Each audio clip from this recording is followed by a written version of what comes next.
Order of Malta, our last speaker. Israel has the floor. Honorable Chair, I would like to address the statement issued on 20th of October 2023 by the Committee on the Rights of Persons with Disabilities concerning the situation in Israel and Gaza.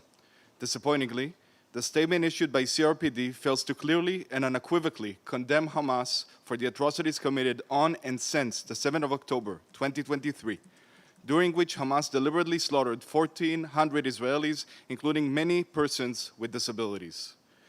Noya Dan, a 12-year-old girl with autism, and her 18-year-old grandmother were murdered. Ruth Peretz, a 16-year-old girl who was born with cerebral palsy and muscular dystrophy and using a wheelchair, attended the Nova Music Festival with her father. They were both murdered. The committee has failed both Noya and Ruth. Instead of giving them a voice, the CRPD expressed its concern over the, and I quote, deplorable armed conflict occurring in Israel and Gaza, which is resulting in the senseless killing and maiming of civilians, end of quote. This statement is troubling. It is not the armed conflict which resulted in the senseless killing of civilians, but rather started with the brutal, premeditated slaughtering of civilians, which has led to Israel's response in Gaza in exercise of its right and duty to defend and protect its population.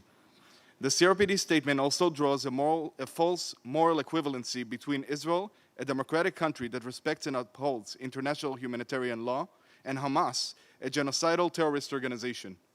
A terrorist organization that massacred babies, murdered parents in front of their children, brutally raped women, and slaughtered persons with disabilities. There is no such moral equivalency.